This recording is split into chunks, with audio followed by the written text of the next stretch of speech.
آج کے دن کی جملہ عبادات درجہ قبول پائیں اور پوری امت مسلمہ پہ آج کے دن کی برکات کا نزول ہو۔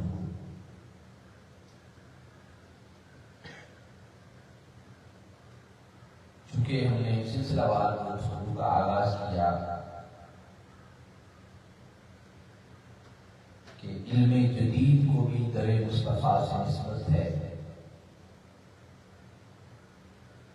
سورہ مائدہ کی بیان بارکہ میں آپ کے سامنے تلاوت کی، اللہ رب العزت نے ارشاد فرمایا لِكُلٍّ جَعَلْنَا مِنْكُمْ شِرَاطًا وَمِنْهَاجًا، ہم نے تم میں سے ہر ایک کے لیے ایک اصل قانون بنایا اور ایک اس کا ضابطہ اور طریقہ کار بھی اسے عطا کیا۔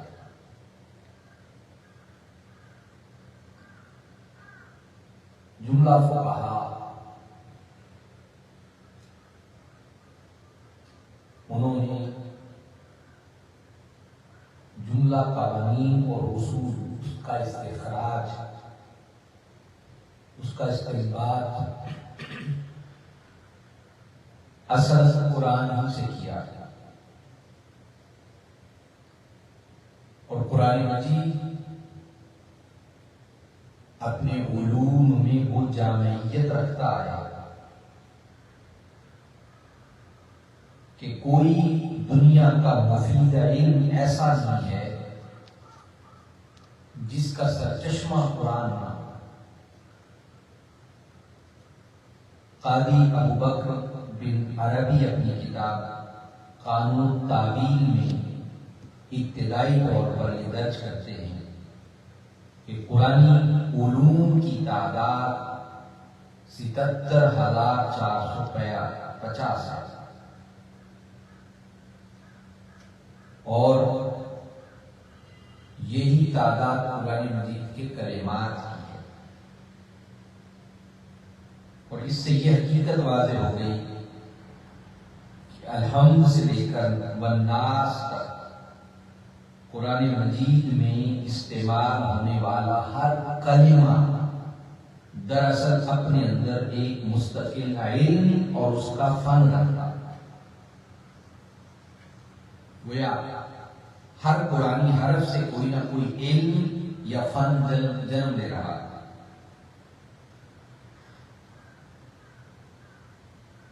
اور شاید ائمہ نے جب یہ بات بیان فرمائی تو ان کی نظر میں یہ حضور کی یہ حدیث ہوگی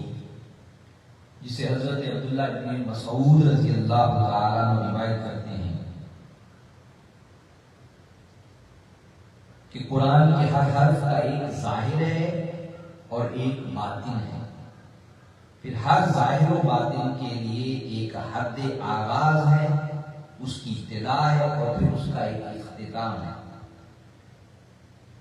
اور اسی لحاظ سے ہر قرآنی حرف کے 4 پہلو متعین۔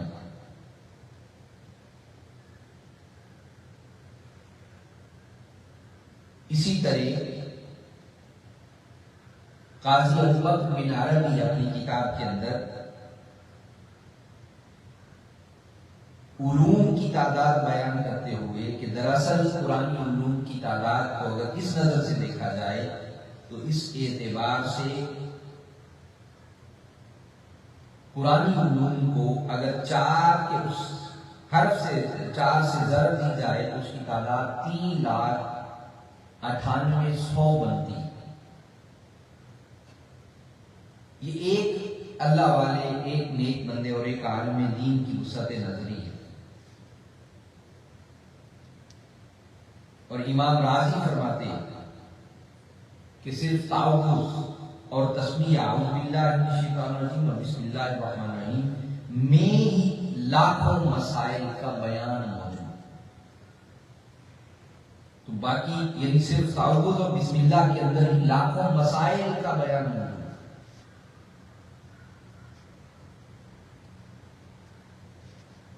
اور حقیقت بات یہ ہے کہ یہ ایک انسانی اندازہ ہے، یہ ایک انسانی کیلکولیشن ہے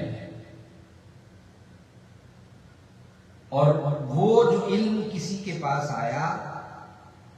اس کو جو سمجھ لگی، اس کو جو شعور ملا، اس کو جو قرآن و حدیث کی روشنی میں علم مصطفیٰ کی خیرات میسر آئی، وہ بحر علم سے جو موتی کسی کو ملے تو اس نے اس موتیوں کی روشنی میں جو دیکھا وہ بیان کر دیا۔ لیکن یہ جتنا فکر ہے، اس کو ہم یہ نہیں کہہ سکتے کہ یہی اصل قرآن کے علوم کی تعداد ہے۔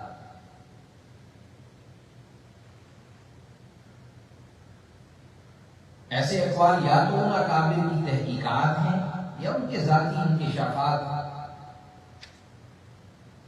در حقیقت قرآن اللہ کا کلام ہے، کلام الہی ہے، جس طرح اس کی ذات لامحدود ہے،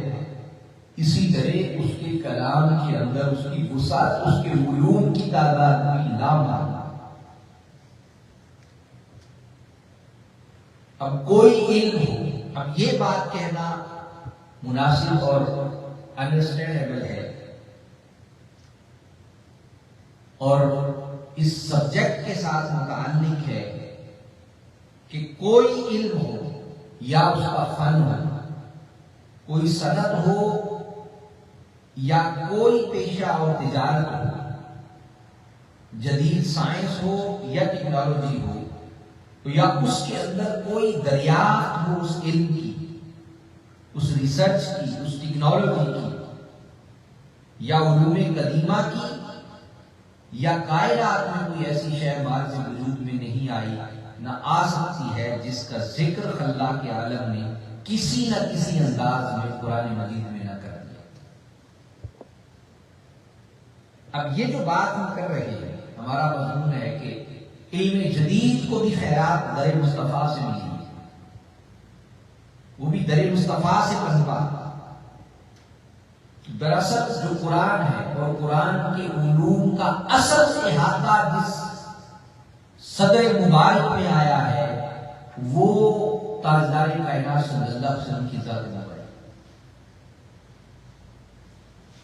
جب حضور صلی اللہ علیہ وسلم کی ذات مبارکہ کو وہ علم عطا ہوئے ہیں، تو پھر لامحالہ طور پر آقا علیہ السلام کی ذات مبارکہ سے وہ علم سینوں کے ذریعے سے آگے امت میں منتقل ہوا، جو اصول وضع ہوئے، جو انڈرسٹینڈنگ ڈیولپ ہوئی قرآن مجید کے متعلق، حضور کی حدیث کے متعلق، علم کی بنیادوں کے متعلق، اس کی ایکسپلینیشن، اس کی بنیاد دراصل ذات مصطفیٰ نے فراہم کروا دی۔ یعنی ہم جب بات کریں گے کہ کوئی علم قرآن سے مل رہا ہے تو قرآن سے وہ علم بواسطہ مصطفیٰ سے ملتا ہے، مصطفیٰ کے واسطے کے بغیر، مصطفیٰ کریم صلی اللہ علیہ وسلم کے واسطے کے بغیر علم قرآن بھی ہمیں علم کی خیرات نہیں دیتا۔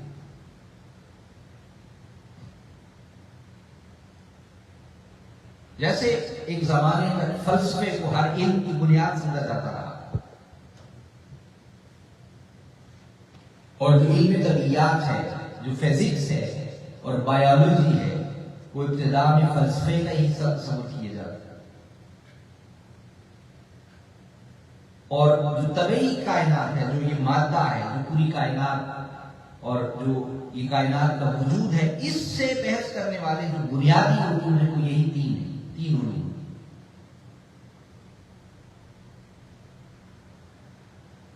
فلسفہ ہمیشہ تین چیزوں پر بحث کرتا آیا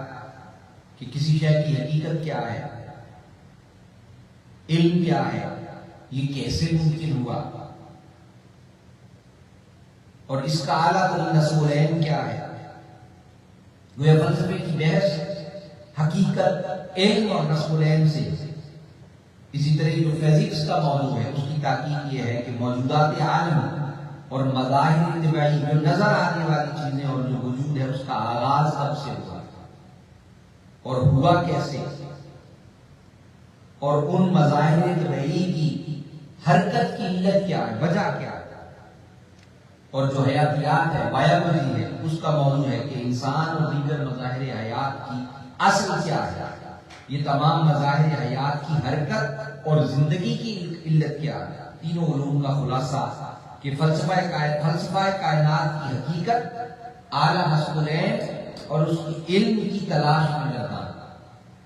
جو طبعیات ہے، فزکس ہے، وہ مظاہر طبعی اور ان کی حرکات کو جاننے میں مصروف ہے،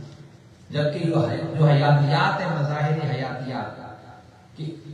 ان کا آغاز اور اس کا ارتقاء کا تسلسل کیا ہے، کہ آغاز کب ہوا اور اس میں تبدیلی کیسے واقع ہو رہی ہے، اور یہ سارے علوم، فلسفہ ہو، فزکس ہو، بایولوجی ہو، تو یہ سارے علوم وقت کے ساتھ ساتھ اپنے اندر بہتری لاتے چلے جا رہے ہیں، اس میں ارتقاء ہوتا چلا جا رہا ہے۔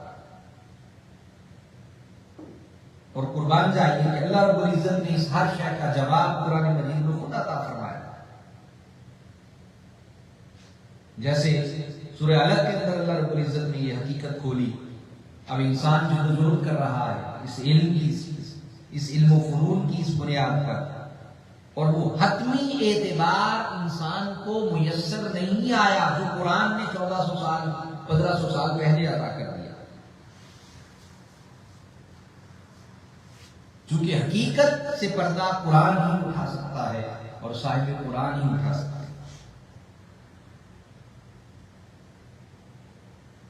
اگر انسان کی حقیقتوں کو اور کائنات کی حقیقتوں کو جاننا ہے، فلسفہ جس پر بحث کرتا ہے، تو قرآن مجید نے جیسے سورہ علق میں فرمایا باللہ من الشیطان الرجیم، اقرأ باسم ربک الذی خلق خلق الانسان من علق اقرأ وربک الاکرم الذی علم بالقلم علم الانسان ما لم یعلم۔ اگر غور کریں تو ان آیات میں سارے فلسفے کے موضوع موجود ہیں، اور پھر نہ صرف اس کے